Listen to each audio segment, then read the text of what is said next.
एगो पे बैठेगी एगो पे बैग रखेगी।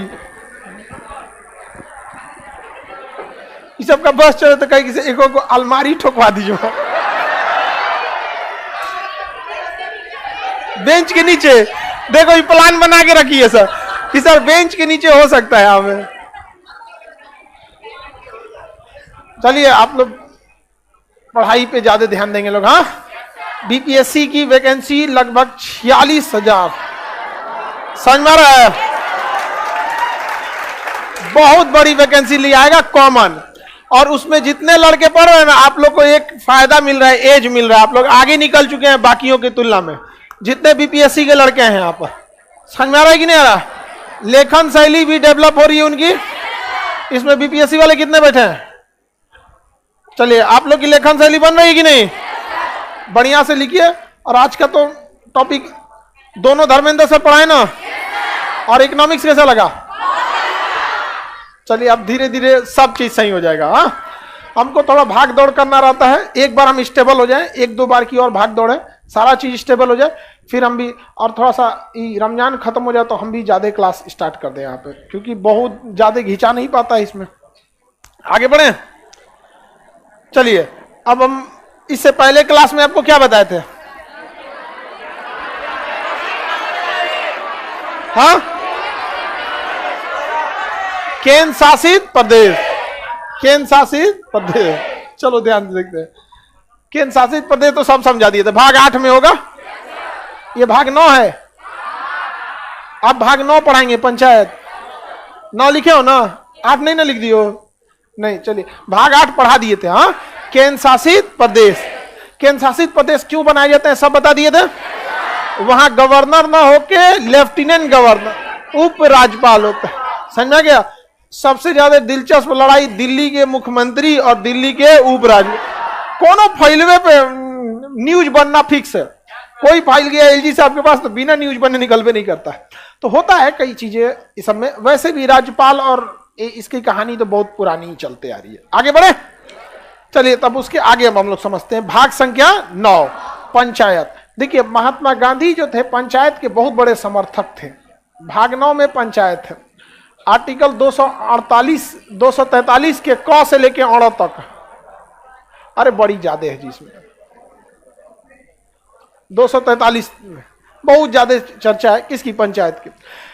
संविधान, जब संविधान इतिहास देखेंगे, जब देश आजाद हुआ ना, तो उस समय अंबेडकर साहब का एक बहुत बड़ा रोल था। वो काफी इसमें भाग लिए। आज दलित लोग के साथ भी बहुत ज्यादा अत्याचार हो जाता है, रियल आज के समय में भी। वो कुछ शहरी क्षेत्र है तो जहां पे वो लोग थोड़ा सा ठीक ठाक में है, मतलब पढ़े लिखे लोग में। गांव का एकदम चौरा अगर आ गया ना, आजो बेचारों सबको प्राचीन काल का याद दिला देता है। और जिसका एक रीजन नहीं दिया, एजुकेशन पे बहुत ज्यादा ध्यान नहीं दिया गया। आज भी ये खराबी है। अब धीरे धीरे दे रहा है एजुकेशन पे, तो अभी ये लेकिन आज भी देखेंगे एससी एसटी समाज में एजुकेशन जिस रफ्तार से आगे बढ़ना चाहिए, वो अभी भी वो रफ्तार में थोड़ा संतोषजनक वृद्धि नहीं देखिए। अरे सबको पढ़ना चाहिए, ये सोचा काहे नहीं पढ़ेगा तुम लोग? यहाँ पे पढ़ो पूरा। अंबेडकर साहब ना पढ़े रहते तो कोई वैल्यू देता?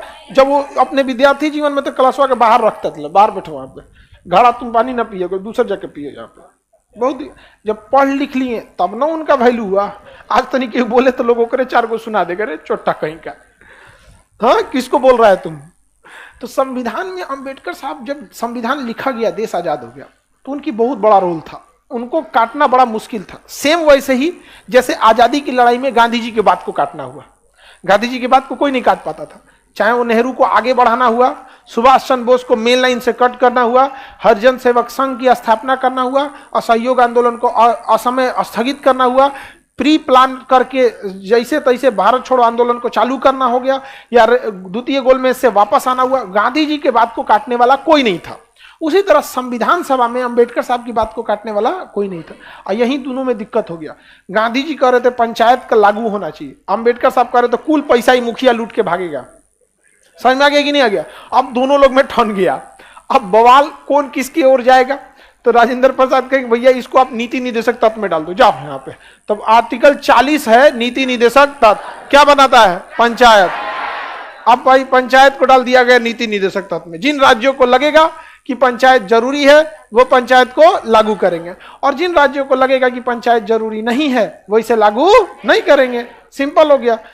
लेकिन धीरे धीरे पंचायत की जरूरत फील की जाने लगी। यहां अंबेडकर साहब थोड़ा सा ना, उनका जो उस समय का सिनेरियो ठीक था, अभी भी तो कहां पे करप्शन नहीं है, करप्शन कई हर जगह है, उसके कई रीजन भी है। गांव में गरीब का हक जानते हैं ज्यादा कौन मार रहा है? मिडिल वाला। उसको जब तिलक लेना होता है तो अपने को अमीर दिखाता है, और सरकारी आवास लेना होता है तो गरीब बन जाता है। मिडिल क्लास वाला ना किधर फिट होता है पता ही नहीं चलता है। देखिएगा ना मिडिल क्लास की फैमिली, अरे हम दोनों ओर से फायदा उठाएंगे यहाँ पे। तो मिडिल क्लास वाला भी देखिएगा ना, उसको वो राशन कार्ड के लिए एप्लीकेबल नहीं है, फिर भी राशन उठा लेता है। और गांव में मुखिया जी को तो वोट मांगना है ना भाई, उसकी भी मजबूरी है, नहीं देगा कहेगा तू कैसे नहीं देगा, वो मुखिया करप्शन करके हमको दे देता था, वही ठीक था। तो गांव में अंबेडकर साहब इस चीजों को जानते थे कि गांव में ये होंगी, लेकिन गांधी जी का कहना था कि गांव के लोग अपनी मांग को बड़े लेवल पे जाके नहीं रख पाएंगे, और ये हकीकत भी है। गांव का आदमी अगर एयरपोर्ट पे चल जाता है तो पकड़ा जाता है, गांव का है, समझ में आ गया कि नहीं? हालांकि 3-4 बार करने के बाद आपको भी एक्सपीरियंस हो जाएगा, और कुछ नहीं। तो इसको रखा गया था 40 में, लेकिन नेहरू जी जो थे उनको भी आभास था कि पंचायत को लागू करना चाहिए, इसलिए वो आजादी के जस्ट बाद ही इस पर एक्सपेरिमेंट करना चालू कर दिए थे। 1952 में ही उन्होंने ना एक सामुदायिक विकास कार्यक्रम चालू किया। सामुदायिक विकास कार्यक्रम, सामुदायिक विकास कार्यक्रम। इस विकास कार्यक्रम में उन्होंने गांव को छोटे छोटे कामों को सौंपा कि गांव में सफाई मेंटेन करें, 5 लोगों का ग्रुप बना दिया, गांव की क्या समस्याएं हैं आप लोग आके बताइएगा, तो एक ग्रुप बना दिया, समुदाय बना दिया, उसी का नाम रखा गया सामुदायिक विकास कार्यक्रम। 1952 में चालू हुआ। यह कार्यक्रम बहुत अच्छा से सक्सेस हुआ, इसलिए इसे और बड़े पैमाने पर इसमें सुधार किया गया कि कुछ काम और दिए गए इसको। 1953 में इसे एक और बनाया गया, राष्ट्रीय विस्तार सेवा। क्या शुरू किया गया? राष्ट्रीय विस्तार सेवा, राष्ट्रीय विस्तार सेवा। और इनको देखा गया कि कैसा परफॉर्म कर रहे हैं। बड़े लेवल पे कोई भी चीज को जांच करने में आपको 5 साल का समय लगता है, छोटा मोटा काम नहीं है। तो 5 साल में तो समझ में आएगा कि क्या चेंजिंग आ रही है, क्योंकि देश बदलने में काफी ज्यादा समय लग जाता है। यहाँ पर आप ही बताइए ना, आपको अपनी जिंदगी बदलने में 3-4 साल लग जाता है, आते गांव से क्या आपको नौकरी लग जाती है?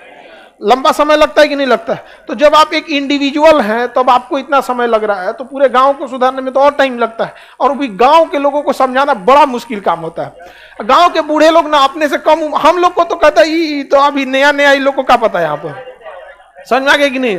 और तो दाढ़ी उड़ी पक जाए ना तो गाँव के लोग थोड़ा सा कहते हैं कि ना पूरा 8 आदमी है, एक्सपीरियंस है। गांव में अभी भी एक्सपीरियंस का बहुत वैल्यू है। आपको लोग गांव में बाबा दादा को मिलिएगा ना चौपाल पे, आप लोग को वैल्यू देते हैं? हाँ, अरे तू अबे सीखा तो नहीं। तो ये दोनों चीजें काफी अच्छे से काम की। इससे 5 साल बाद, 52 से 5 साल कितना होता है? 57। 1957 में जवाहरलाल नेहरू ने बलवंत राय मेहता का गठन किया, बलवंत राय मेहता समिति का गठन किया। बलवंत राय मेहता समिति का गठन किया गया और कहा गया कि यह जांच कीजिए कि क्या पंचायत गांव के लिए जरूरी है या नहीं। तो बलवंत राय मेहता ने 2 साल का समय लिया और पूरी ग्रुप बनाई, अलग अलग गांव गए, ऐसा गांव में जाके सर्वेक्षण किया जहां बाढ़ की समस्या है, कुछ ऐसे गांव का सैंपल लिया गया जहां सूखे की समस्या है, कहीं हरियाली है, कहीं का उपज ज्यादा है, तो कहीं प्राकृतिक आपदा ज्यादा है, तो कहीं गुंडागर्दी ज्यादा है। मतलब हर एक चीज का एक सैंपल लिया गया और उससे एक निष्कर्ष निकाला गया कि क्या गांव को पंचायत जरूरी है। तो समझ में आया कि गांव के लोग पंचायतें में जाके कुछ कह सकते हैं, गांव के आदमी के लिए डायरेक्ट विधायक के तरफ पहुंचना बहुत मुश्किल है। तो पहले हमारे यहाँ 2 ही व्यवस्था था, देश लेवल की बात सांसद को जाके बोलिए वो वहां आवाज उठाएगा, और राज्य लेवल की बात विधायक को जाके बोलिए वो वहां जाके आवाज उठाएगा, उसके नीचे कोई व्यवस्था ही नहीं थी। तो बलवंत राय ने कहा कि नहीं, इसके नीचे भी व्यवस्था जरूरत है पंचायत के लिए। तो बलवंत राय मेहता समिति ने 1959 में अपनी रिपोर्ट दिया कि नहीं, बहुत ज्यादा जरूरी है क्या चीज? पंचायत की जरूरत है। क्या जरूरत है? पंचायत की जरूरत है। तो यह पंचायत की जरूरत है ताकि गांव के लोग अपनी मांग को रख सके, गांव के लोग अपनी मांग को क्या कर सके? रख सके। तो इसीलिए इसी साल 2 अक्टूबर 1959 को राजस्थान के नागौर में, राजस्थान के नागौर में क्या लागू किया गया? पंचायत। पंचायत को लागू कर दिया गया। नागौर कहां है? राजस्थान के नागौर में पंचायत को लागू कर दिया। किसी को कोई दिक्कत नहीं ना? आगे बढ़ जाए। उसको बोलो लिख रही है बैठ के, फर्स्ट क्लास है बमनी। हाँ, अरे उसको जो लिख रही है मत लिख, नहीं लिखा जाता है, बंद करो बंद करो। कोई लड़की लिख रही है, देखो नकल करो, इधर उधर देखो नकल करो। कोई नहीं लिख रही है तो नहीं लिखो, समझो। यहां कोई लिख रही है, देखिए तो आपके सिवा। अरे तुम्ही को बोल रहे हैं बकलोलिया।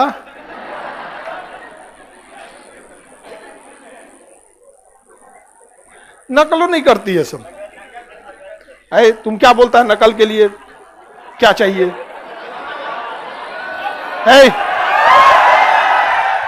अब किसी के पास कोई चीज कम है तो तुम बार बार टोकेगा उसको। हम कुछ बोले हैं जी? हम कहा कुछ बोले हैं? चलो ध्यान दो। 2 अक्टूबर को ही क्यों इसे लागू किया गया? गांधी जी का हैप्पी बर्थडे था उस दिन, तो इसीलिए लागू किया गया कि गांधी जी चाहते थे, तो उनको आत्मा को बड़ा खुशी मिलेगा, देख भाई हम जो चाह रहे थे वो क्या हो गया, मिल गया। राजस्थान के नागौर में इसे लागू कर दिया गया। और उसके बाद पंचायतों में बहुत विकास देखा गया। इन्होंने कहा था बलवंत राय मेहता ने कि पंचायत एक लेवल पे नहीं रहना चाहिए, एक ऐसा लेवल हो जो गांव में काम करे, एक ऐसा लेवल हो जो 30-40 गांव पे नजर रखे कि तुमको कितना बजट की जरूरत है, हैंडपंप की जरूरत है, तुमको पोखरा खोदवाने की जरूरत है, तुम गांव में पंचायत बिल्डिंग की जरूरत है, तुम्हारा स्कूल का जरूरत है, ऐसे कुआं खोदवाने की जरूरत है, बांध बनवाने की जरूरत है। तो एक काम करने वाला पंचायत हो और एक 10-20 पंचायत के ऊपर एक उस पर नजर रखे और उसकी रिपोर्ट लगाए, और एक जो नजर रखे उसको पैसा नहीं दो, एक जिला लेवल पे हो जो पैसा का सैंक्शन करे। हाँ, तो 10-20 गांव को, एक तो गांव पे काम करेगी ग्राम पंचायत, और उनकी जांच करेगी कौन? पंचायत समिति।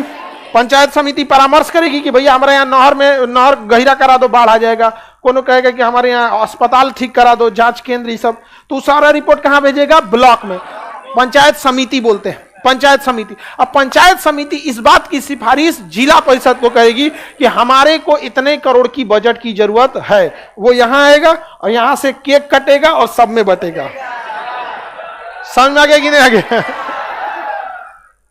बटता है कि नहीं बटता है? तो कितने स्तर पंचायत की बात करेगी? हाँ, त्रिस्तरीय पंचायत। तो बलवंत राय मेहता कितने स्तरीय था? त्रिस्तरीय पंचायत की बात कही गई थी।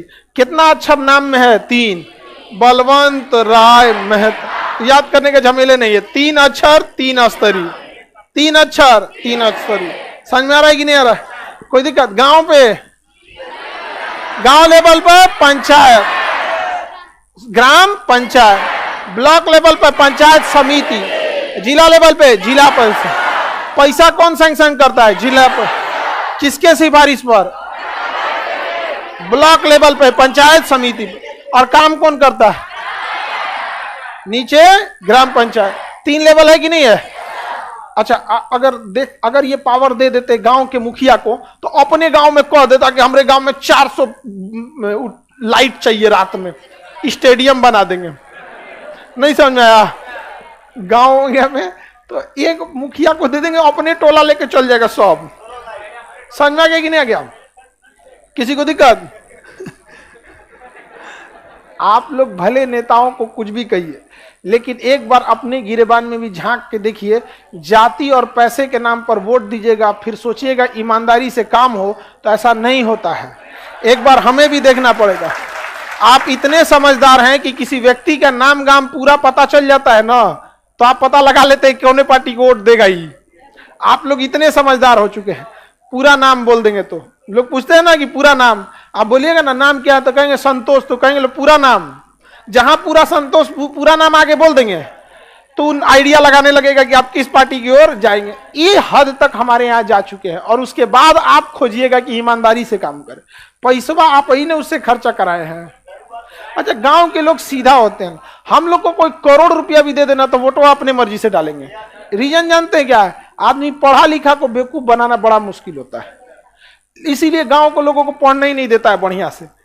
समझ में आ गया कि नहीं आएगा? कैसे पता चलेगा कि किसको दिए हैं? और ना तो चौड़ में जाके कहेगा आप ही को दिए हैं, 4 को और दिलवाए हैं, और दीजिए ना। नहीं समझा? तो खैर गांव की चीजें भी धीरे धीरे शिक्षित हो रही हैं, समझ में आएगी नहीं आ गया? पैसा वगैरह को कोई दे रहा है ना, तो आप मना कर दीजिएगा तो उसको समझ में आ जाएगा कि पक्का हमको वोट नहीं देगा। दीजिए, अतन सा चिरौरी कीजिए, अरे 200-300 और दीजिए, इतना तो वो दे रहे थे आप, तो और ले लीजिए, तो उसको लगेगा पक्का ही हम ही को देगा, और पक्का उसको मत दीजिए। नहीं समझा? उसके अंदर खौफ बैठ जाए। नेता को जिस दिन एहसास हो जाएगा कि जनता धोखा दे रही है, उस दिन ठीक हो जाएगा। अब तक जनता को एहसास है कि ठीक धोखा दे रहा है, नहीं समझा? तो आप लोग भी जाति धर्म पैसा वैसा, लेकिन हमारे कहने के लिए है ये सब कहने के लिए। वोट के एक दिन पहले सब मूड बना लेता है, क्यों ले जाए। खैर आप लोग के ऐसा समस्या नहीं है। और लड़की लोग, आप लोग के भैया या पापा जिनकी शादी हो गई है, उनके हस्बैंड कितनों समझाएं कि इनको वोट देना है, जवान नहीं लड़ाना है, ठीक है, ठीक है बस, लेकिन अपने मन से जाके देना। कुछ आप लोग भी जागरूक रहिए और उनको बता देना कि आप ही जिनको बोले थे उन्हीं को दिए हैं। समझ में आ गया? आप ही बोले थे 2 आदमी को देना, 2 को देके चला है। आगे बढ़े, किसी को कोई दिक्कत? ये कौन है कह रहा है कि हमको पॉलिटिक्स से क्या? पॉलिटिक्स से नहीं, वोट हम बता रहे हैं आपको कि वोट आपका अधिकार है। नेता 2 लोगों की बात नहीं सुनते हैं, स्टूडेंट और महिलाओं को कहते हैं कि इनसे वोट मांगने से अच्छा है इनके भाई या पति या इनके पिता से, यानी पुरुष को पकड़ो, वो अपने साथ महिलाओं को वोट दिला देंगे। और स्टूडेंट को कहते हैं ये सब तो फिल्म देखता है सब वोट के दिन। समझ में आ गया? आप लोग को कोई वैल्यू नहीं देता है, एक बार एहसास करा दीजिएगा। नहीं समझ में आ गया? और भी क्या चीजें ना, जो 18 साल से कम उम्र के हैं ना, उनको नेतवा कहता है तो दूर तो चाहिए को कुछ नहीं कर पाएगा, लेकिन हल्ला तो कर देगा ना कि तोरा ना दे तो। नहीं समझ आया? और जिस दिन ये 18 साल से नीचे वाला हल्ला करेगा ना, भोंपू फेल हो जाएगा। वो दूसरे हल्ला कर देगा, अरे वो पट्टी तो वोटे ना गया होगा, आदमी को परसेप्शन चेंज कर देगा, अरे वो कहा तो वोटे कोई नहीं दिया। तो कहा कि जब नहीं दिया तो हम अपन काहे दे के जियान करे वोट, एकरे दे दो ये जीत रहा है। नहीं समझा? आप लोकतंत्र के एक अभिन्न अंग हैं। लोकतंत्र के लिए जनता का होना बहुत जरूरी है। आप नहीं पहचानते अपने आप को तो गलत फहमी में है आप। समझ में आएगी नहीं आ गया? आपका एक एक महत्व है वहां पर। आप लोगों ने उसको मजबूर किया ना, पैसे पे वोट डाले हैं। आप लाखों रुपए करोड़ों खर्चा किया तो कहां से निकालेगा? आप ही लोग से निकालेगा। हालांकि अंबेडकर साहब का डरना गलत नहीं था, कोई पता था कि यहां करप्शन होगा, लेकिन गांधी जी का कहना था करप्शन कहां नहीं होगा। तो त्रिस्तरीय पंचायत समझ में आ गया? गांव लेवल पर ग्राम पंचायत, ब्लॉक लेवल पर पंचायत समिति, और जिला लेवल पे जिला परिषद।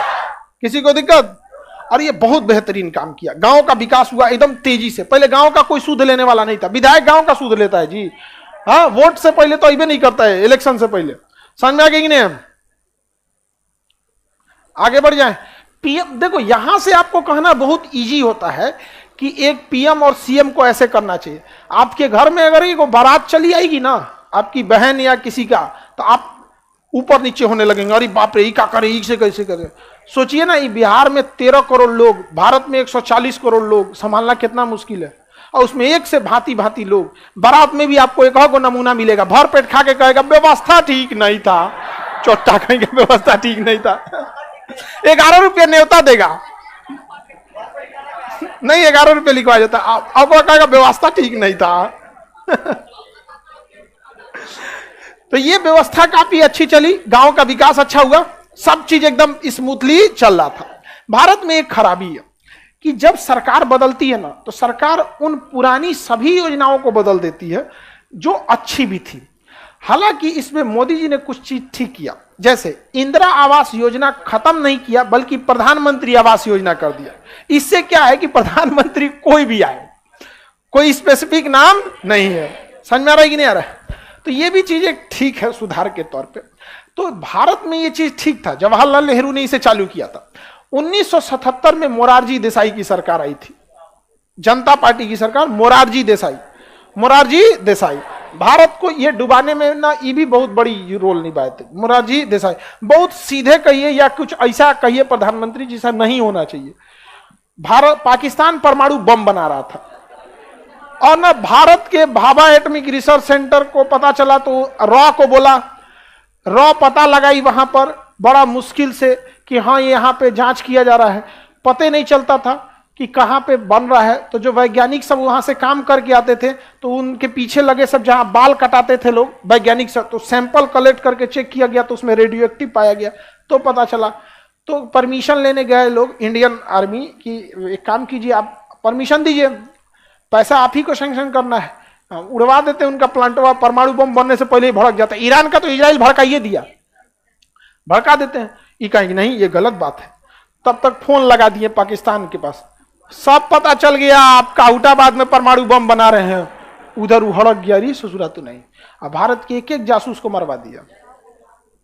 तो मोरारजी देसाई ऐसा और मोरारजी देसाई को पाकिस्तान ने सर्वोच्च सम्मान दिया है, निशाने पाकिस्तान। बताने के आगे बढ़ते। तो 1977 में जब मोरारजी देसाई की सरकार आई तो इन्होंने कहा कि हम इसमें कुछ सुधार करना चाहते हैं। इन्होंने अशोक मेहता समिति का गठन कर दिया। क्या गठन किया? अशोक मेहता समिति का गठन किया गया और कहा गया कि आप अपनी रिपोर्ट दीजिए। इसने द्विस्तरीय पंचायत की बात कही। कितने स्तरीय? कहा कि बीच वाले की जरूरत नहीं है। क्या जरूरत है सिफारिश करने की? समझ में आ गया? पंचायत वाले लोग डायरेक्ट मांग करें कहां पे? जिला में, लेकिन भीड़ नहीं लग जाएगा, पूरा गांव उठ के चलाएगा। उससे अच्छा बीच में है पंचायत वाला, ये दोनों के बीच में कोऑर्डिनेशन काम करेगा। इन लोगों को काम करना है एकदम गांव के लेवल पे रखना है। इन लोगों को पेपर वर्क उतना नहीं समझ में आता है, आई सबको खाली पेपर वर्क करना है जिला वाले को। तो एक ऐसा आदमी चाहिए ना कि जो गांव वाला भी देख ले, पेपर वर्क भी देख ले। तो बलवंत राय मेहता ने अच्छा बनाया था, लेकिन इनको कुछ सुधार करना तो चूल मचा था इनको कि हमको ये क्या करना है, सुधारना है। यहाँ पे सुधारे, द्विस्तरीय करेंगे यहाँ पे। तो इन्होंने कह दिया कि द्विस्तरीय चाहिए हमको। क्या चाहिए? द्विस्तरीय। क्या चाहिए? द्विस्तरीय। तो इन्होंने बीच वाले को क्या कर दिया? काट दिया। किसने? अशोक मेहता समिति। हाँ, अशोक मेहता समिति। लेकिन अशोक मेहता समिति की रिपोर्ट को लागू कर पाते कौन? मोरारजी देसाई। मोरारजी देसाई की सरकार बदल गई, गिर गई, सरकार गिर गई और वापस आ गई कौन? इंदिरा गांधी। और इंदिरा गांधी के पापा ने लागू किया था कौन सा? बलवंत राय मेहता। इन्होंने कहा कि ना अशोक मेहता समिति ना ना ना पापा वाला लागू होगा। कौन वाला? द्विस्तरीय। तो अशोक मेहता समिति गठित हुई थी, द्विस्तरीय की सिफारिश की थी, लेकिन लागू नहीं होगा। अभी कौन सा लागू है? त्रिस्तरीय पंचायत लागू है। तो अभी त्रिस्तरीय पंचायत लागू। लेकिन समस्या यहां यह था कि राजस्थान मान लिया था, कर्नाटक मान लिया, कोई स्टेट मानिए नहीं रहा है, कोई स्टेट मान रहा है। मनमौजी हो गया। ऐसे देश नहीं ना चलता है जी, मनमौजी हो गया। इसके लिए आपको संशोधन करना पड़ेगा, क्योंकि पंचायत हमारे अनुच्छेद 40 में था, जो इस बात को कहता है कि आप कंपलसरी नहीं है इसे मानने के लिए, क्योंकि 36 से 51 के बीच में लिखी चीजें कंपलसरी नहीं है मानने के लिए। इसे संशोधन करके इससे पहले या इसके बाद में धकेलना पड़ेगा। इसलिए 73वां संविधान संशोधन किया गया। 73वां संविधान संशोधन। और 24 अप्रैल 1993 को 24 अप्रैल 1993 को कंपलसरी कर दिया गया पंचायत। कंपलसरी कर दिया गया पंचायत। आज भारत में हर जगह पंचायत। दिल्ली में भी पंचायत है, लेकिन शहरी पंचायत है, ग्रामीण पंचायत नहीं है, शहरी पंचायत है। बिहार में दोनों है। पटना में शहरी पंचायत है, मेयर उठता है, और गांव में मुखिया उठता है। दिल्ली में गांवे नहीं है तो मुखिया उठेगा कहां से? खाली मेयर उठता है। क्या उठता है? कौन ओबराय थी? शैली ओबराय। अभी उनका कार्यकाल खत्म हुआ ना, 1 साल के लिए होता ही है। 1 अप्रैल से दूसरा होता है, तो अभी दोबारा इलेक्शन है। अभी एमसीडी का जस्ट चुनाव हुआ है। समझ में आया कि नहीं आ गया? तो बताइए, पंचायत को किस संशोधन द्वारा कंपलसरी बनाया गया? 73वां संविधान संशोधन 1993, 24 अप्रैल 1993। ये डेट पूछेगा, इसको वैसे ही याद रखिए जैसे अपना जन्मदिन याद रखें। 24 अप्रैल 1993। कौन सा संशोधन? 73वां संशोधन। क्या लिख दिए?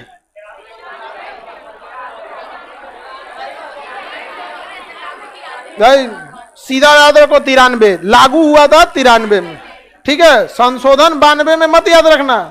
इधर देखो, यही डेट पूछेगा। बुढ़ा गए हम यही पढ़ाते पढ़ाते, समझ में आ गया कि नहीं आ गया। हम उस चीज पे कभी जोर नहीं देते जो एग्जाम में नहीं आता है। हमको पता है आप लोग के ऊपर बहुत जिम्मेदारी है, समझ में आ गया कि नहीं आ गया। है भी जिम्मेदारी, आपको सारा सब्जेक्ट पढ़ना है। हम ये नहीं कहेंगे कि 73वां संशोधन 1992 में हुआ था जिसे 24 अप्रैल 1993 में लागू किया, कभी नहीं बोलेंगे हम ये भाई किसी बैच में। बर्डन क्यों दें जब आज तक किसी एग्जाम में ये नहीं पूछा कि 92 में लागू। जब भी पूछता है तो यही पूछेगा किस संशोधन द्वारा, तो 73वां, और डेट कहेगा कब लागू हुआ, तो 24। हम क्यों आपके ऊपर बर्डन डालें। आपको जॉब लेना है ना जी, कि मास्टर बनना है। और मास्टर भी बनिएगा लोग ना तो ईमानदारी वाला, अपनी विद्वता मत दिखाइएगा स्टूडेंट के सामने जाके। कोई लड़का अभी मैट्रिक इंटर पास करके आए, उसके आगे हम अपनी विद्वता दिखाएं, ले यहां पे हम ये भी जानते हैं, इहो जानते हैं, मार तोरा पूरा पढ़ाएंगे, 24 तीर्थंकर याद कर। नहीं समझ, पढ़ाने के तो हम पढ़े करें, लेकिन कभी ऐसा नहीं ना। तो ये ईमानदारी जरूर रखिएगा अपने साथ। तो वो पूछबे नहीं करता है 92 वाला, तो डेट यही पूछता है, इसलिए ये वाला बोल दिया यहाँ पे। किसी को दिक्कत, संशोधन भी पढ़ाएंगे तो टोटल नहीं पढ़ाते हैं, जो पूछेगा वही बताएंगे। और एग्जाम लेके आइएगा और यहीं खड़ा होके कि देखिए आप संशोधन इतना पढ़ाए थे।